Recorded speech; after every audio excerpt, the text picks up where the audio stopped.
Welcome to the Emo Social Club podcast, broadcasting to you live from emosocialclub.tv. I am Brian. I'm Lizzie. I'm Brian. Oh, it's not quite that meeting. We have a guest on the pod today. Our new favorite band, Rematch. We got Alex and Mike. I'm sorry to say it. I'm sorry to tell y'all. Sorry to tell you guys that you guys are our new favorite band. Yeah, you're the new Chicago band for everybody. Everyone's happy or unhappy about it. I'll let you guys introduce yourselves so everybody gets used to your voices. If you want to say who you are, what you do in the band, and then, I don't know, tell us about the band yourself. Go ahead, Mike. I'm Mike. I play guitar in Rematch. Good. Hey, man. Introduce yourself. Say one fun fact. It's like we're in a... Oh, give us a fun fact about yourself. Icebreaker thing? Icebreakers, yeah. I am currently in the top 1% of League of Legends players in North America. Oh, shit. That's a super fun fact. There it is. That's where all the viewers came from. Yeah. Yeah, the 22 viewers that there's on stream right now. Oh my God. We're already being asked who your main is in the chat too. People don't like this. I main Fizz, which probably means nothing to anyone who doesn't. It means know nothing to me, but I'm sure somebody knows. I'm guaranteeing you somebody knows. I got my Fizz right here. You know what I'm saying? Red Bull, them Red Boys. Yeah. All right, I'm Alex. I do vocals in Rematch, and I never know what to say when people are like, "Oh, so one fact about yourself." Yeah, you gotta sit there quietly for a minute while you think. We'll wait. The pod can wait. All right, we'll be right back, guys. We're gonna go back and think about this real quick before we go. Sorry, I'm taking over the stream. I just wanted to. Oh, please. I don't know. I've only ever been in like 2 or 3 bands, like in my lifetime. So this is my first experience with like playing lots of shows, because I was in a band before that, but this is like I don't have a big background of playing music. I grew up singing, and that's about it. So that's fair. That's like, I guess, my 5 facts about me. Nice. Oh, fun. It's okay. Yep. I've never been in a band, so you're already doing way better than me. Yeah. Oh, damn. You got 2 or 3 bands up on Lizzie right now. See? Okay, so let me give you a quick story, a quick reason of why we know you guys. Why we emailed so quickly. And why we emailed you almost immediately after we found out about you guys. So our friend in the chat, Parandis, was pushing it for a couple weeks. He's like, "Yo, have you guys heard of this band called Rematch? They're a really good pop punk band." We're like, "All right, let's throw them on." And then we put you guys on, and I'm like, "This is fucking good. This is like real fucking good, man. Like, where did this come from?" And then we're like, "Oh, this must be a Scottish band because Paranis is from Scotland." So we like start looking you up, and then Lizzie's like, "Brian, they're from Chicago." And I'm like, "This is some bullshit. Where the fuck did this band come from?" I'm like out here wondering like, "Oh, there's no Chicago bands that are this good." And it's like, "What the fuck? These guys are down the street." We're watching what's the video we were watching? Oh God, I don't remember. It was forever ago. Was it Live a Little, or maybe that one? Whatever the one is where you're like going around and like shit is happening to you, and then you like get quote unquote like comeuppance on everybody. And then I kill my drummer at the end. Yeah. Yeah, that. As you do with your drummers. Yeah. Girly thing. Girly things. So we put that on, and then we like start seeing like all this shit in the city, and like see the flyers going down on the car hood, and I'm like, this band is not from Scotland. So we were just confused because it was like getting told to us from somebody overseas, and it's like, no, they live in our city. They live near us. That's North Avenue. That's River Park. Are you kidding? Yeah. I'm like, what the fuck is this? I know. Brian was like, wait, I know that place. I'm like, Brian, we all know that place. I fucking been there. It was at the end of our stream. We were I'd had a couple, not coffees. Pulled up my mug so I show that I've not been drinking anything. But at the end of the stream, it was like, holy shit, this is fucking good, and we have to get them on the podcast. So we were like, we need to talk to these guys. We need to hang out with you. We need to make you like our podcast band now. Like, we need to be there at the beginning to make you guys as big as we can make you. Which, by the way, probably not us, but we're here to support you. Killing it. Oh, thanks. This is the most Twitch stream viewers we've had as a band. So. Oh, there you go. Yeah, we're killing it out here. Yeah. Someone just said, and it must be like a sticker, but they said cult in the chat. So. And then Karen said, hashtag no coast pop punk. Yeah, no coast pop punk. Yeah. So our we over the summer we started to like make up jokes about being a cult, and it just sort of stuck. But we're like not the kind of cult where it's like you have to do anything or be around other people. Like, we're not Jared Leto. Yeah, it's a socially distant cult. It's like like we're that, but like it's on your own time, and we just have a Discord, and that's all it is. Other people or anything like that. So. Yeah, exactly. Also, watching The Vow on HBO, and then you're like, oh, maybe we should like not be called that. Maybe we shouldn't be doing that kind of stuff. But so far it's fine, and we haven't been taken down. Demonetized? I don't know. I'm sorry, I'm so fidgety right now. It's all good, man. It's that Red Bull. Dude. No, it's the I don't have a carpet on my hardwood floor anymore because my dog peed on it the other day, and I haven't I just one of those things that you just don't do. Just one of those days. Be careful. Well, we're gonna get demonetized for that. Watch out. I mean, I do it. We do it all the time. No, it's a performance. It's a okay. It's a live performance. Oh God, he's already ready. Oh no. You're already ready to just break stuff on stream. The 3 chords I know on fucking guitar. He's about to jump off of his chair to feel something while playing guitar. I love it. Okay, so let's talk about your band. So we know you're from Chicago. Where did you guys how did you guys start out? How did you guys come together? I know you mentioned before we were talking, and then you just mentioned about your 2 or 3 other bands, but how did you guys come together? How did you make this band? Where are you from, and how did you get so good? I guess is the leading question there. So it's not a long story, but there's just a bunch of stuff about it. The basis of it is we were all kind of in bands at the time, or on the way out with a band. And I knew Mike because we had played some shows together when he was in a band called The Fight Night, and I was in a band called Inside Out. And he hit me up and was like, hey dude, I got this project that I'm working on. I want to know if you wanted to sing on it. He's like, I love your voice. I want to do this. And I was like, I don't know, I'm kind of invested in this, my current band, and I wanted to, excuse me. We're keeping that in. Don't edit that out, please, Lizzie. Actually, if you can, edit it in more. Yeah, add extra burps in the edit, please. Actually, the transition is just the burp. Yeah. You got a hotkey that you can just No, just leave them in. You don't have hotkeys? All right. I do. I just don't use them. Interesting. I keep all of the mistakes in every time we edit anything. Hell yeah. I mean, that's. You mean I do? Well, I edit the video. Anyway, continue. So yeah, I was in a band, and Mike was in a band, and he had gotten a couple other people together that I had vaguely knew from the scene, because they were also in bands. And I ended up getting kicked out of Inside Out. Ooh. And I hit up Mike and I was like, yo, dude, let's do this. I'm ready. Let's go do it. And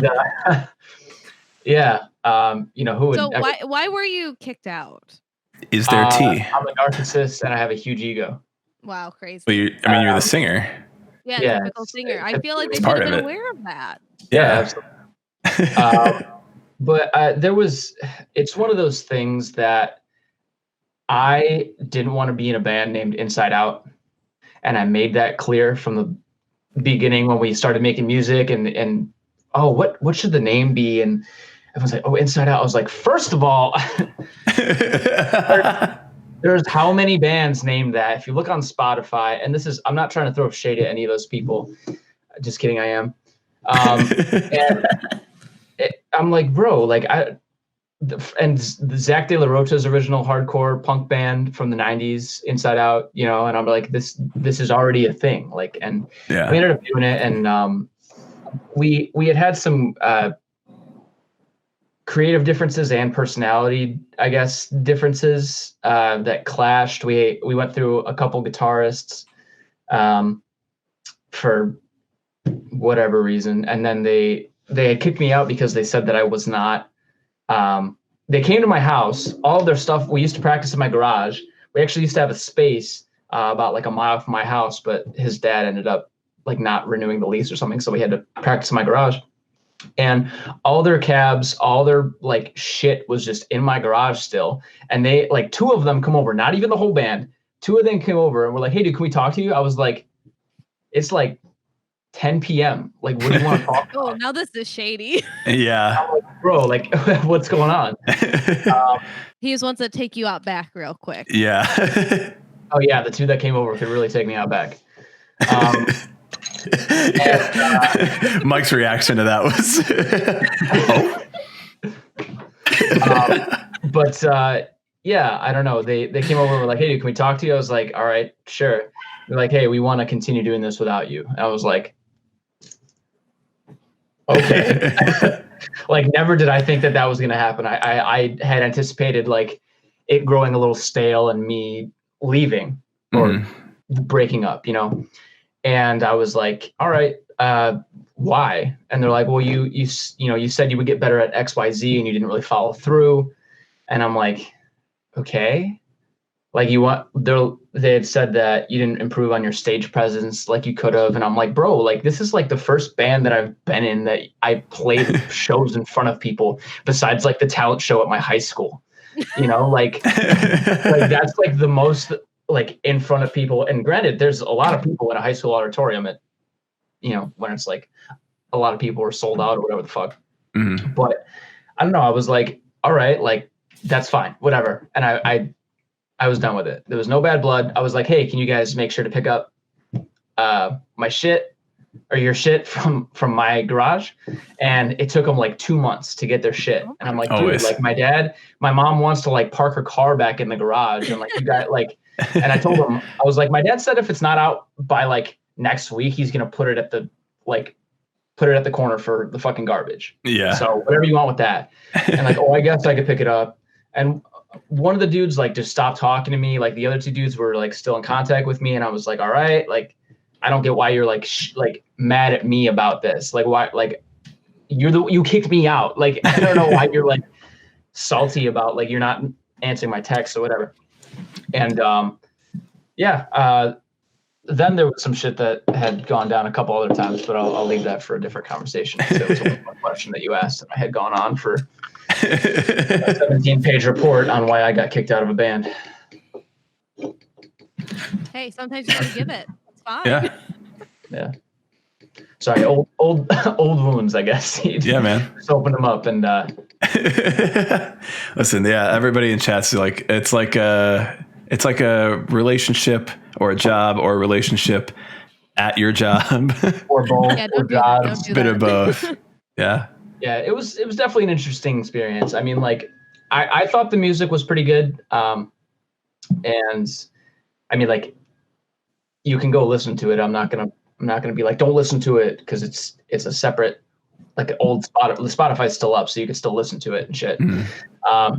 I didn't think the music was bad. It was fun to be in. It was lots of just not working. Like we didn't clash as much as people, or we clashed too much as people, I guess. Yeah. Just some of them were not bright individuals, and well, now you're just calling them dumb. Yeah, like that's little uncalled for.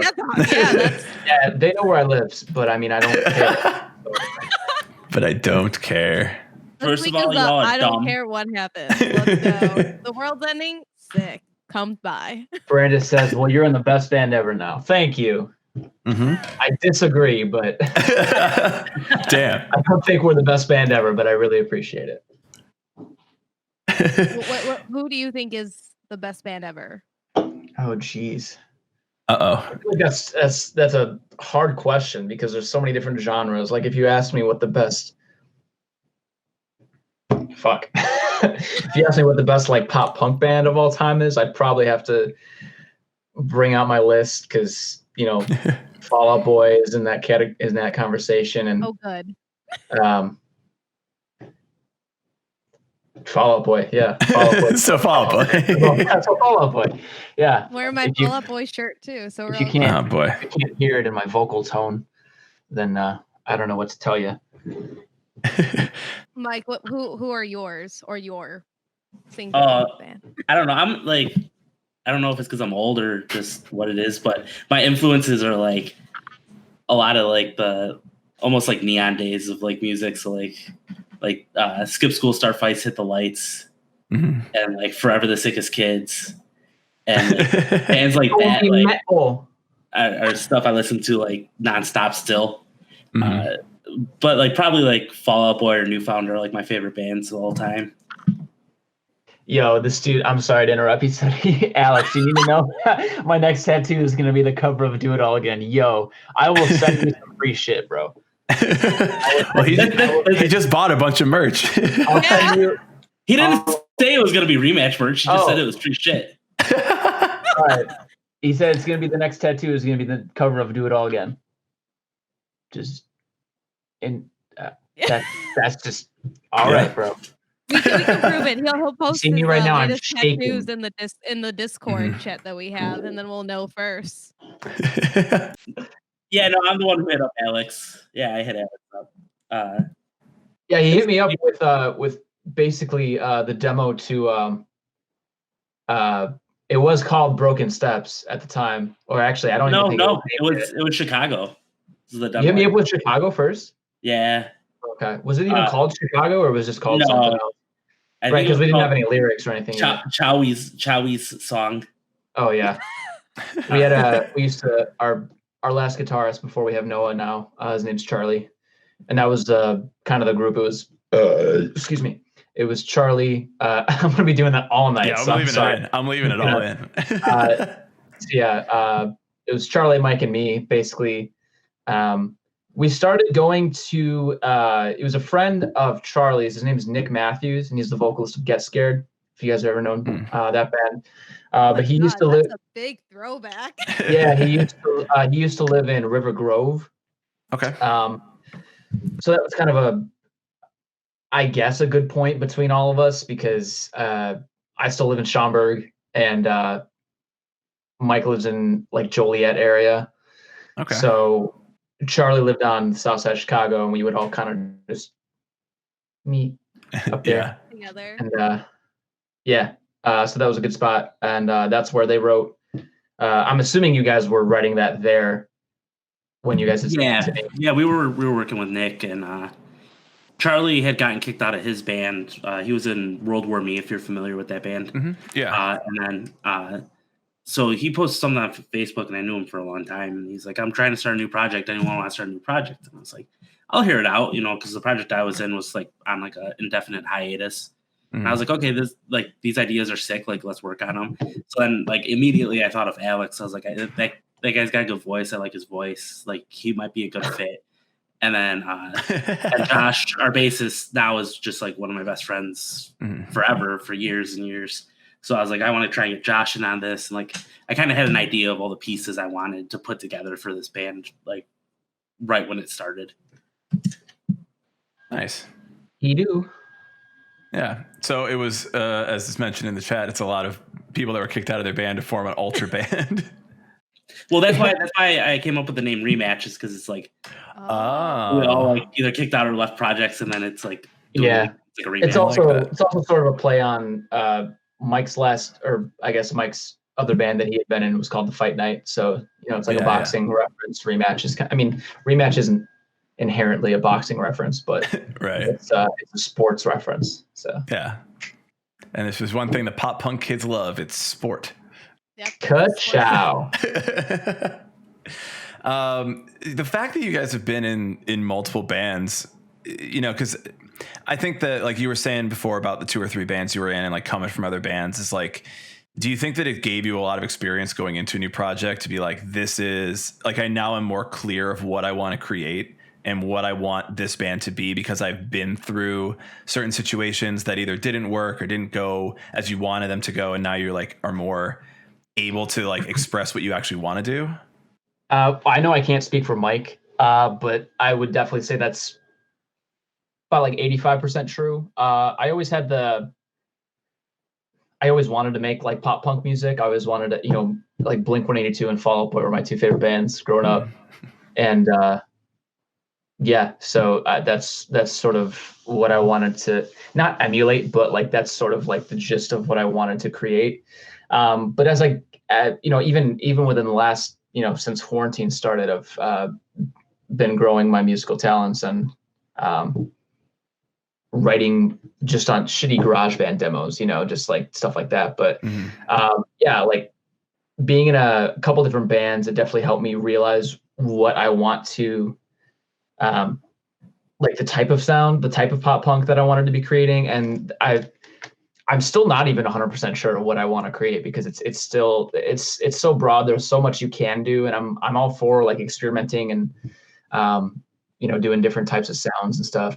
I'm not trying to limit Rematch to one specific type of sound. And I think everybody that that's in the band is down to see what other things we can do and make it sort of, you know, better than it already is. I guess that's what I'm trying to say. But see, like for me, coming from other bands, like I had a pretty direct vision of how I wanted things to go, as far as like a release and having music ready, and like almost like a business plan like laid out for like the start of the band. And you know, we had a lot of friends help us along the way, and I think like without experience of being in other bands, it's a lot harder to like start something new and have a vision and make it at least somewhat successful. Like, because you know, a lot of times when you're young, you just start a band and like you don't have recordings, you don't have merch, you don't have an identity. You just go out there, you play shows and have fun. And then like first impressions are really big, right? So if you like leave a bad first impression on someone, it's like that sticks.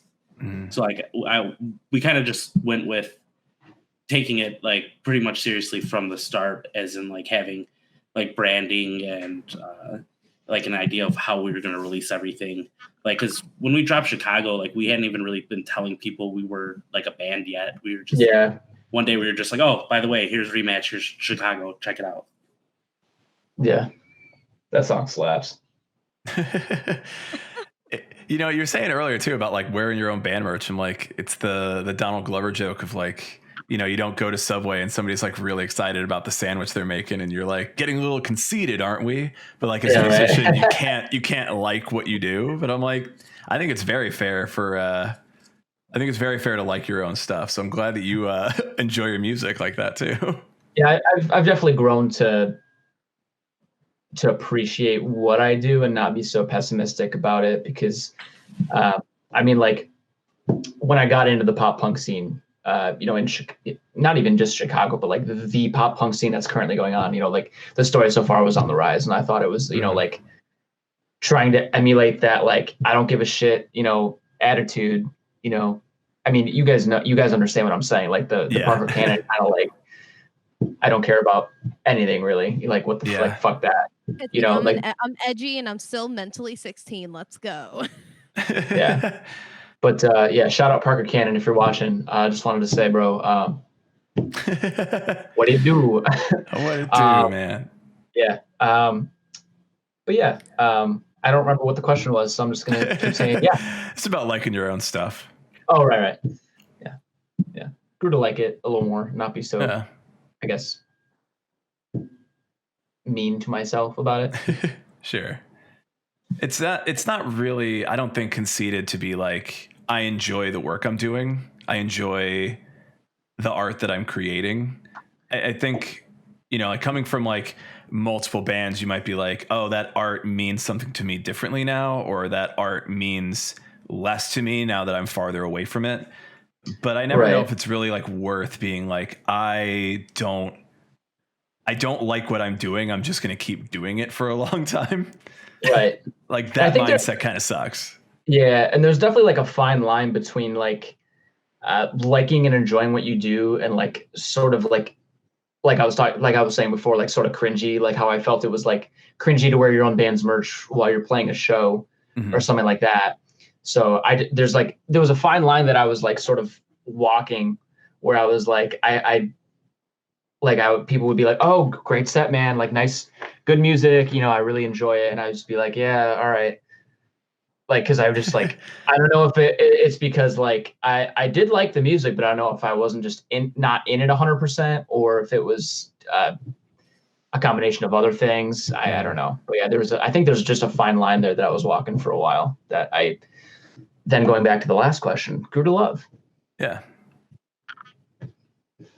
It sounds like you have like a hard critique on yourself, especially based on 100%. And they were, saying like, oh, you're not doing this better and we want you to keep doing. And you're like, I thought we were cool. I thought I was getting better. So yeah, I think, definitely trying to go back and always improve upon yourself and just be highly critical of yourself.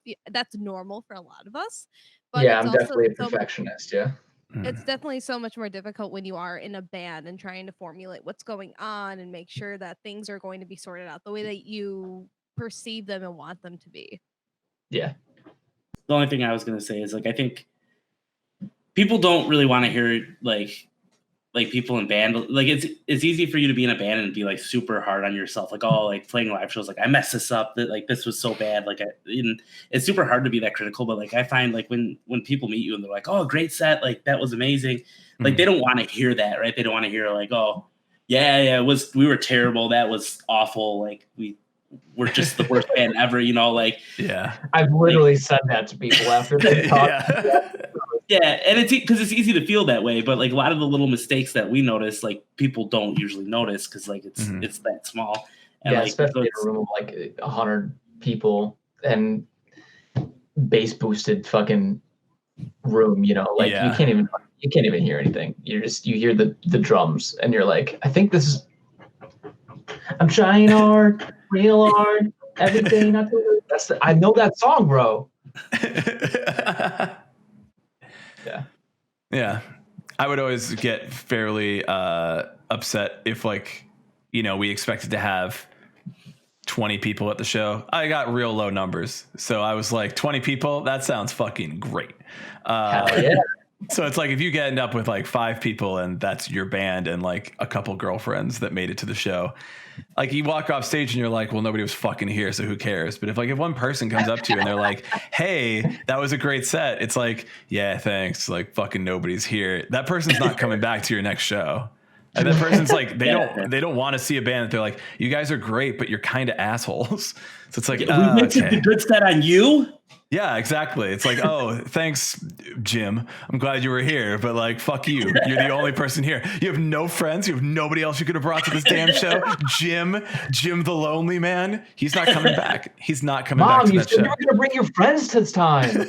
Mom, I'm sorry, honey. They're busy. It's a Tuesday night. They have bingo. They have bingo on Tuesdays. Like Thirsty Tuesday. She's not 70, so I don't know why I said bingo. I mean, they might be. Courtney in the chat is one of my friends that has come to some very empty shows for me, and it's like, thanks. But we've been friends for like 20 years or something, so it's like, yeah, it's fine. Like, just keep coming. Like, thanks for coming by. No worries. Fuck. Yeah, I played a show at Gray's Lake Oasis. It's like a community center. Gray's Lake Oasis. I loved playing there. Community center where it's got like the little like 1.5 foot stage. Yep. And you get up there and you're like penguin packed up there with your bandmates. You're just like, all right. And we played who was on that? It was Honey Creek, Unturned, and then there was like a different band that I had like never heard of before. And 3 out of the 4 bands covered My Own Worst Enemy by Lit. Oh my God. That is and Inside Out was one of them. And I'm like, Shit. all right. I literally got up. I was like, all right, this is the time in the set where we would play My Own Worst Enemy by Lit. And another, let me just throw this out here for you. There was nobody there besides the bands. Literally nobody. The bands were the ones sitting in the just The traditional arms crossed, like arms crossed, nodding your head in the front row. And I mean, I'm trying. It's you get uncomfortable. I mean, like it's easier when there's like lights and you can like sort of only see the crowd a little bit, and there's more than 5 people. Mm-hmm. So you can like move your eyes instead of just like the 3 people that are actually like looking at you. Just direct eye contact the entire set. Hey guys, thanks for coming out. I got up during that song. I was like, all right, this is the time in the set where we play My Own Worst Enemy by Lit. 2 bands have already played it. And we're just gonna play it anyway because we need to fill time because we only have like 2 songs. I was like, so here's how it's done the right way. And then we just like bam, and everyone's like, oh, he said that, bro, dude. He did stuff like that. And that was a fun experience playing at the Greatest Like Oasis. Yeah. That place I'm surprised that is like the one song though that everyone had to cover. I would think it'd be like a Blink 182 song. Yeah, I would think it would be like, I don't know, like not that that's not a popular song, like by any means. Yeah, that's definitely a popular song, but something that that's like one of those songs that like your mom's friends who are like 35 and they got like their mics hard and they're like, this is that song, bro. Yo, they're playing the song. And all they know is, can you attest since you are 33? Yeah, so my cover band plays that song, and yeah, that's the reason why we play it though, is because you want fucking all these people doing that shit. Like you want the Mike's Hard Lemonade crowd to go crazy. Bro, that's a drinking crowd, bro. It works. They buy drinks. These bars pay your band to have them there. Like $9 for a Mike's Hard Lemonade. Yeah, man. They're like, hell yeah. Yeah. Fucking, yo, put on The Reason by Hoobastank. I'm putting $20 for the Hoobastank in the jukebox. They vibe, dude. They will like come up to us after the set and just be like, I want you to play like My Parties. And it's like, what? No, like I'm not coming to your house just to play fucking lit songs. Like that is one of those things that I give mad props to like bands who play like cover songs, like not original songs, and like they play for like 3 1-hour sets, something like that. Like as a vocalist, I must be just singing the wrong way because I can barely get through my own set. It's tough without being like, can I get some water? You know, like it's tough. Real rough. Yeah, my dad actually does that. He's in a acoustic. He's been in a couple different things, but right now he's in an acoustic duo, and they do like covers from like, you know, they do some Beatles, they do like 80s, honestly, like late 60s through today, really. Mm-hmm. So they like actually, dad rock. Probably dad rock. Yeah. Well, it's like more. It's they don't play like Nickelback or Creed or anything like that. Like, you're missing an audience there, man. There's a huge Nickelback audience. You're missing a large pool of people. The sports bar, the bowling alley, they're missing out, man. They don't want. Yeah, but yeah, he does those, and I've been to a couple of them. I'm like, bro, how is your like how are you still singing? You just sang, and he's like, oh, the strategy is you gotta put a couple different songs that are like obviously like your lower register, you'll give yourself a break a little bit. And I was like, I never thought of that. Mm-hmm. But all the songs that we have are just like at like the middle towards the top of my register. So it's always just, I can't do that unless I just stop singing. And then the backing tracks are going on and it's just the harmonies that you hear. And it's just like, all right. It is very, this guy's pretty good. Yeah. I hear him, but his lips aren't moving. I don't recognize it. That's a really good ventriloquy. Awesome. Yeah, it's cool. Yeah, it's not easy. Like doing it for a couple different bands. Like we used to do a pop punk emo cover band thing, and so yeah, it's all upper register. Eventually, you just have to realize you're gonna send it, and you're gonna be out of commission for the next day. But like we do like 2-day mini things. I don't want to call it a tour. We just drove out really far to play to nobody. It's like that's not a tour. That's a waste of it. You drove out to Clinton, Ohio. Yeah, it's like that's a waste of our time. That's not a tour. Yeah. So we, but you like spend a couple hours on stage singing at the top of your register, and you're like, you know what? Yeah, I may suck tomorrow, but like, who cares? No one's here. It doesn't really matter. But eventually I get used to it. Like your voice just sort of acclimates.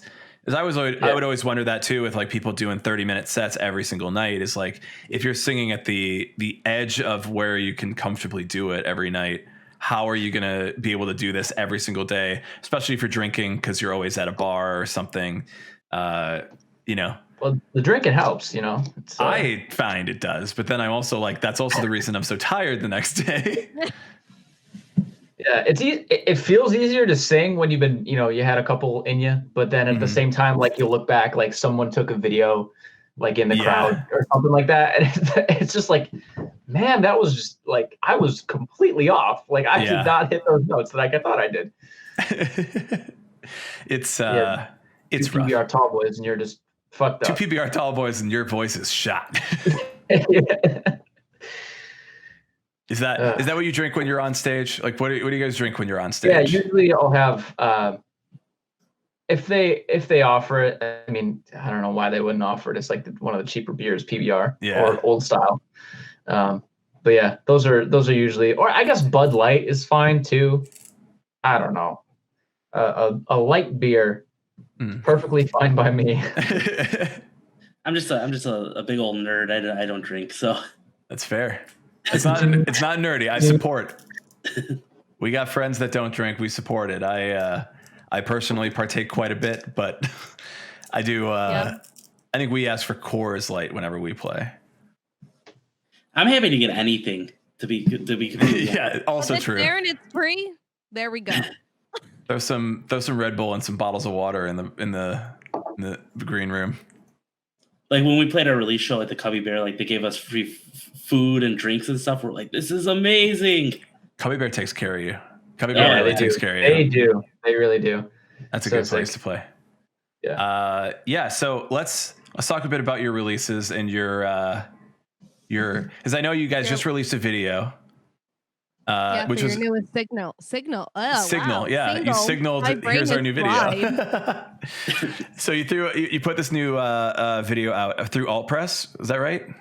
Yep. Yeah, which is fucking cool. So tell us about that. How'd you get hooked up with AltPress to put it out?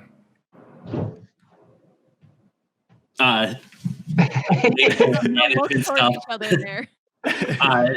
don't know. It's like one of those things like we're just like the dumb guys who make the music and then they do all the big stuff. So we're like, here's the song, and they're like, okay, cool. We're just gonna give it to Alternative Press and they'll put it out. We're like, that's cool.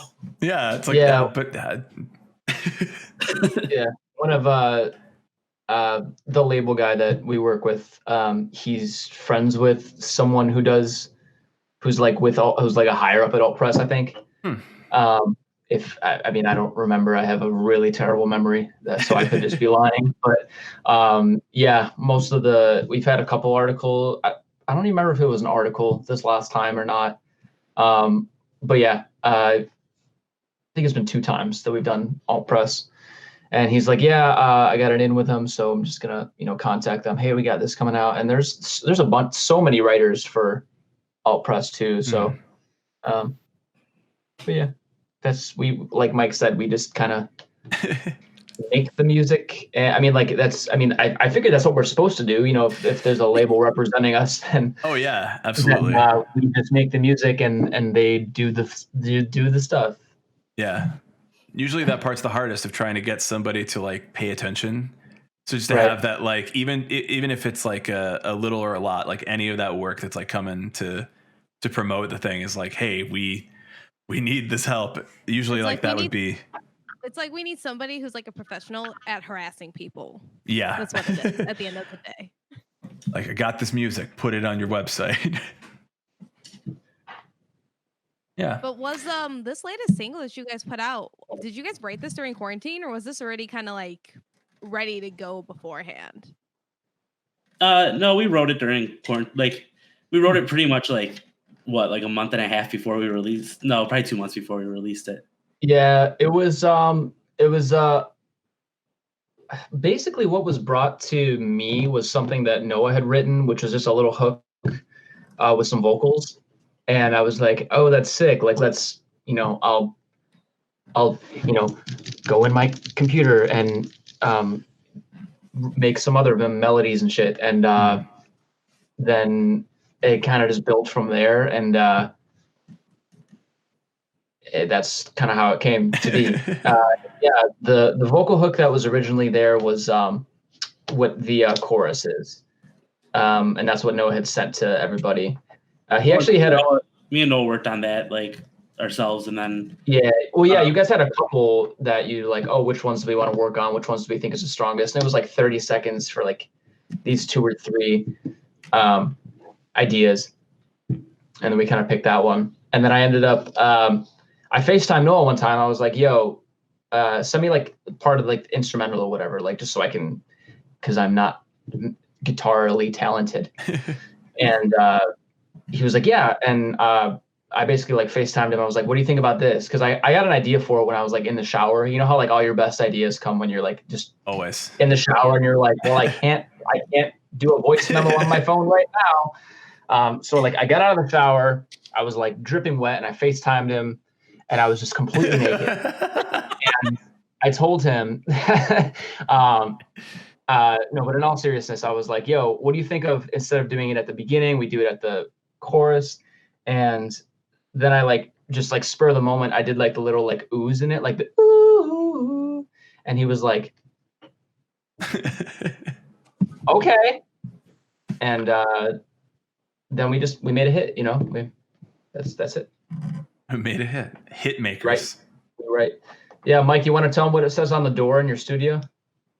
I don't know if it's appropriate here. Right, are we PG-13 or what? It doesn't matter. We swear and just say a bunch of dumb yeah, shit. So it's right hit suck dicks is yeah. Or like a motivating phrase. Like, and every single time we like do something, because we record some stuff at Mike's house, because he's got a setup in his band room, and every single time it's just like an inside joke. Like every single time we like write something that's like even remotely good, we're like, yeah, we write hits in here, baby. That's all we do. What does it say? What does it say on the door? What does it say on the door right there? Suck dick, write hits. And we're not sucking any dicks right now. Right now. Okay. Right now. Right now. You have to separate the work from play. Okay. Yeah. Right. Which one's the work and which one's the play? Oh my. These are the questions. Brian's really asking the hard questions tonight. People make me act up.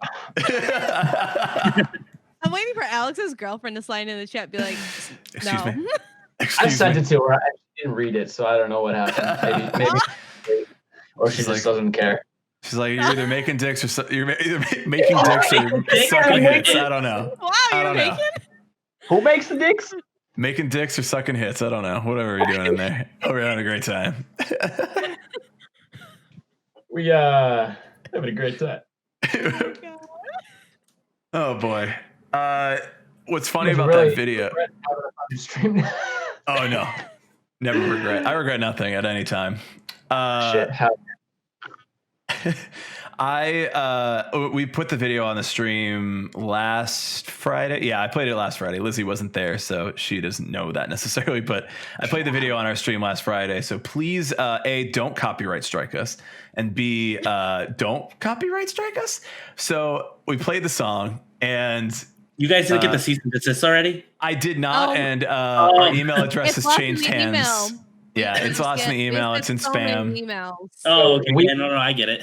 we get the cease and desist letters when we post on our like Facebook. Like, That's yo, ridiculous. this is copyright music, and we're like, but it's ours. It's our copyright. We are the It's our copyright copyright. holders. I'll show you the memo. Here, So right here. So it's a bag of Cheetos.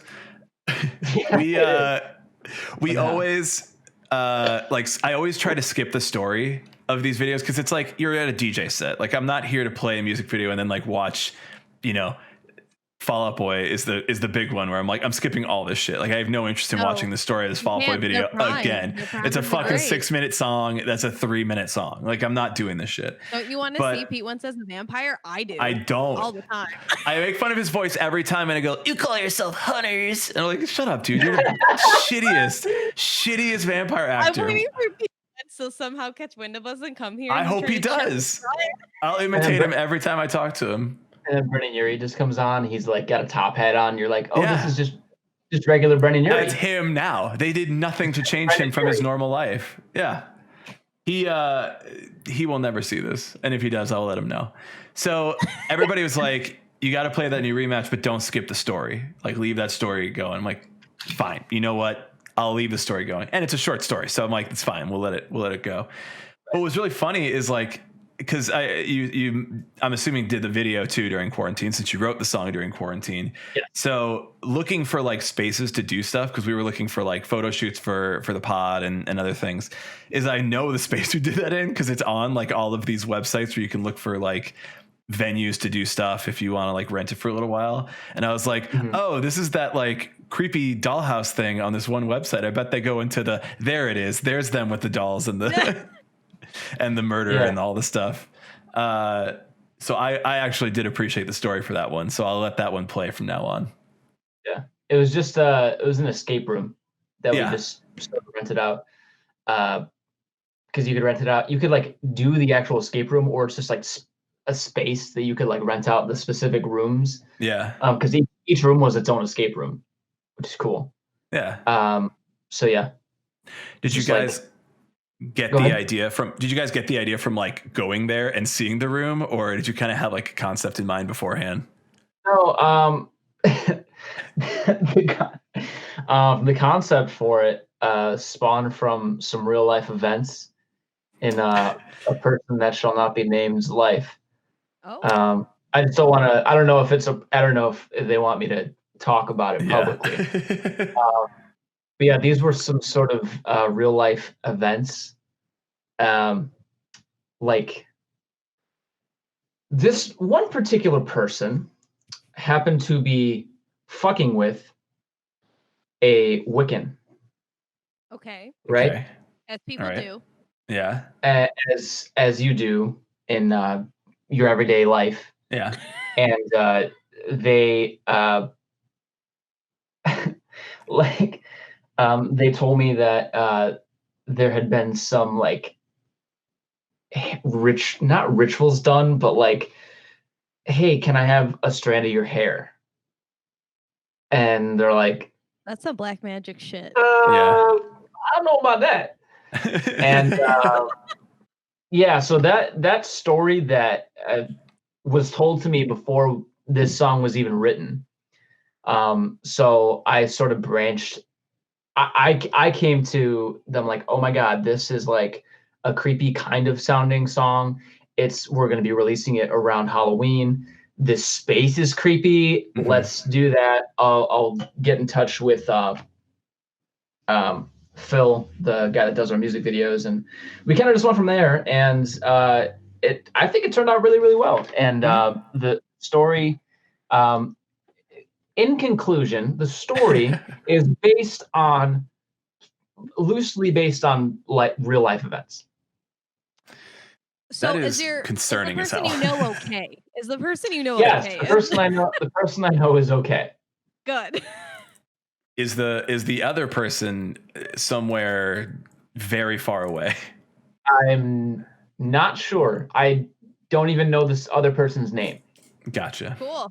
Awesome. It might be good to know that person's general whereabouts at all times. In the chat as we they could be in the please chat. Leave our chat. No, stay. I want the numbers. They saw the whole thing. They were like, my people. Then we're like, oh no, not you though. Yeah, no, not you. Yeah, they thought you were talking about their cult, and you're like, no. No. This is not a cult. We just say it's a cult. We just say it. It's funny, guys. Because it's fun. It's like the cool thing that the kids do now. It's like the hipsters. They all like want to be in like a cult, and like it's just like you said before, like little quirky teen things. We're just quirky. None of that. Just girly things. Shit. Just girly things. Girly cults. We're at about an hour for the recording part of this, so we should. Yeah. Oh yeah. No, time flies, man. Time is so meaningless right now. It just flies. Oh, 100%. Time is always meaningless. It's a man-made construct. It really is. I mean, the day does turn from light to dark at different times at different parts of the year. But aside from that, and except for Arizona, it doesn't matter. Nothing applies to Arizona. It seems. Let's not talk about Arizona right now. I don't like it. I don't want to talk about Arizona right now. Existence is pain. See, now you're an emo band. Now you're past that pop punk level. Yeah, Washed Up Emo's gonna call you up and be like, hey. Fucking Washed Up Emo. Though? I hope Washed Up Emo comes in the chat so I can just talk shit about them too. Is that band emo.com? Yeah. Familiar? Oh yeah. Did you guys come up yet? No, but apparently Pianos to Become the Teeth is not an emo band. Excuse me? They're very emo. Yeah, that doesn't make sense. Are they like post-emo? Are they like pre-emo? Pre-emo, post-alternative? Post-punk. Post-punk alternative. Yeah. Are they genreless? The first time I showed my dad Action Adventure way back in the day when they first, because I actually, when I worked at Vans, Brompton was assistant manager of mine. Yeah. So we worked together. And I was like, yo, check out my buddy Brompton's band. And he was like, what genre is this? Is this like post-punk? And I'm like, I don't even know what post-punk sounds like. I don't know. Yeah, my 50-year-old dad. Oh, post-punk? Yeah, right? Actually, Alex's dad is the washed up emo guy. He's like, this is an emo kid. This isn't emo enough. I'm sorry. I'm tired of everybody saying that emos cry all the time. It's like, I don't know what you want, man. Yeah. Like, I don't know why you're so against people having a good time. So what would you, what absurd genre would you guys put Rematch in then? Absurd genre? You want me to make up a genre? Make it, make it like excessively weird. Yes.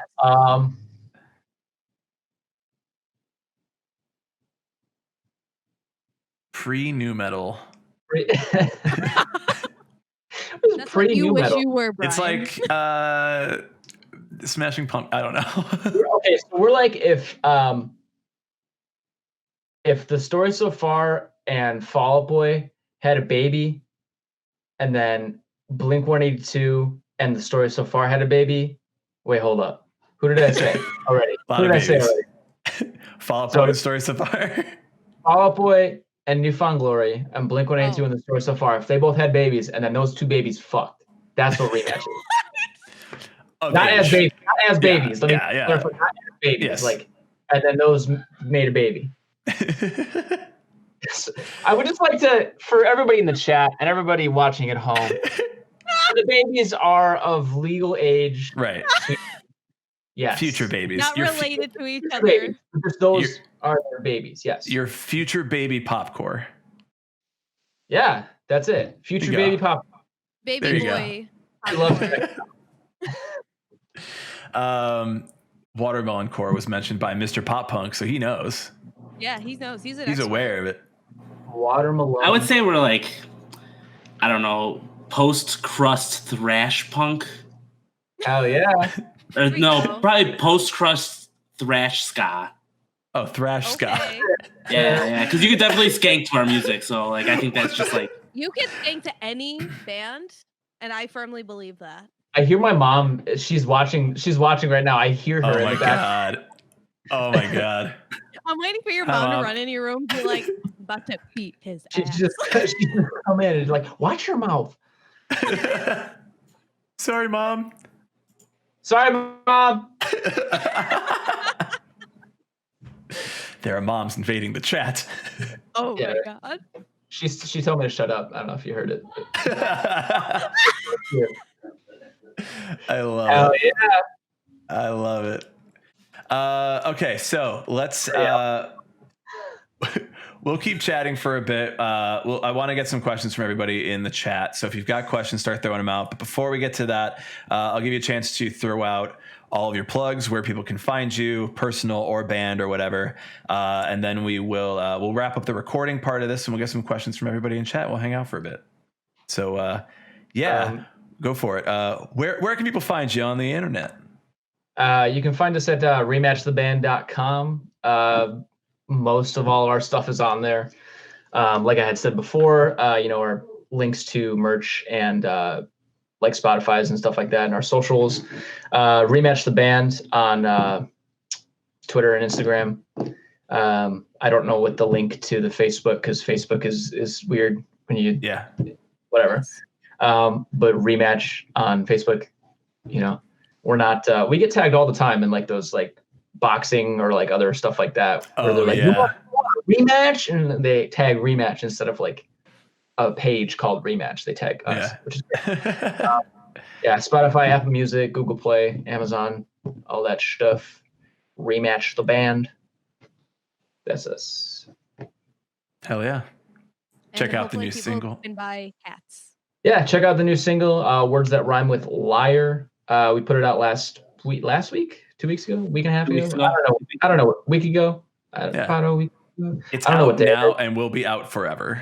Yes, it will be out until further notice. Yeah. Yeah. I like that. Like, go listen to it now. It's a limited edition song. We're gonna take it off Spotify. Yeah. Once it's 10,000 streams, it's gone from Spotify. At 10,000 streams, song removal. So, instead of like a reveal, it's a removal. Yeah, song removal. Right? Yeah. At 10,000 streams, leg removal. Oh my Jesus. I know. Wow, Get Brian, violent, you're guys. right. Yeah, I just thought it'd be funny to say the words that we said earlier and together. Not a cult. Not a cult. So, that'll be the episode. You can listen to it on Monday if you're in the chat, but we'll keep hanging out with you and chilling and asking some questions and all that good stuff. So, Alex, Mike, thanks for joining us on the podcast. Awesome. Thank you for having us. Appreciate it. Anytime. Yeah, go check out Rematch. Literally, like, what are you guys doing tomorrow? Our DJ set, but other than that, we're free. Yeah. I mean, like, I don't know, like afterwards or something, maybe we can hang out. You have me on stream, and I'll just be like, just throw you in the background. Just like that's the overall background. It's like you got a green. It's just me. Yeah. Yeah. I love it. That actually would be pretty good. Get in the air. You feel that? Everybody with me tonight. Everybody with me. All right. That's our episode. Thanks for tuning in. Bye.